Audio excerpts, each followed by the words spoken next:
Relative pronoun. चलिए आज discuss करते हैं कि रिलेटिव प्रोनाउंस होता क्या है। रिलेटिव प्रोनाउन एक प्रोनाउन की दूसरी क्लास है जो कनेक्ट करती है रिलेटिव क्लॉज को और इंडिपेंडेंट क्लास को। मतलब कि अगर आप एक रिलेटिव क्लास को देखें, जैसा कि the woman who called earlier did not leave a message. Who यहाँ पर हमें बता रहा है कि ये रिलेटिव प्रोनाउन है। They introduce additional information about something mentioned in this sentence. Relative pronoun includes these words. For example, that, what, which, who, whom. अब देखा जाए तो who रेफर्स करते हैं हम लोगों के लिए, और which और that रेफर करते हैं किसी जानवर के लिए और किसी चीज़ के लिए। ये मैं कुछ एग्जांपल दे रही हूँ रिलेटिव प्रोनाउन की। At work, example, all the dogs that got adopted today will be loved. That in this sentence is relative pronoun. My car, which is nearly 20 years old, still runs well. In this sentence, which is a relative pronoun, जैसे कि हमने पहले बात की, that, what, which, who और whom हमारे पास relative pronoun है जो कि कनेक्ट करते हैं relative clause को और independent clause को। नेक्स्ट देखते हैं who versus whom, subject and object pronouns.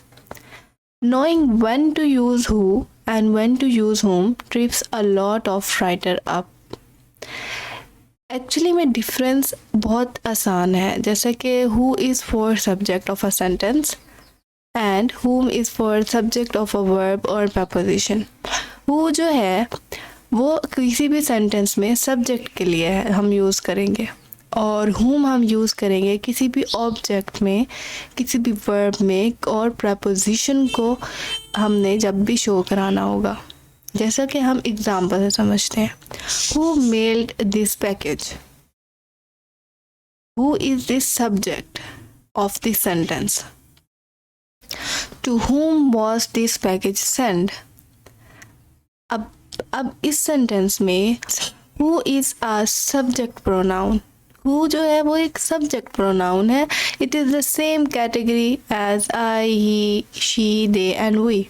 Whom is an object pronoun which puts it in the same category as me, him, her, them and us. An easy way to determine which you should use whom or whom in the sentence is to answer the sentence question by substituting a example, he mailed this package. The package was sent to him. अब हमने whom use किया किसी भी difficult चीज़ को बताने के लिए, जानने के लिए। when to use who because it typically comes before the sentence verb. who हम तब यूज़ करते हैं sentence verb से पहले यूज़ करते हैं। तो आपने नोटिस किया होगा किस तरह से एग्जाम्पल, ऑब्जेक्ट, प्रोनाउन, सब्जेक्ट और प्रोनाउन सेंटेंस को किस तरह से ड्रामेटिकली चेंज करता है।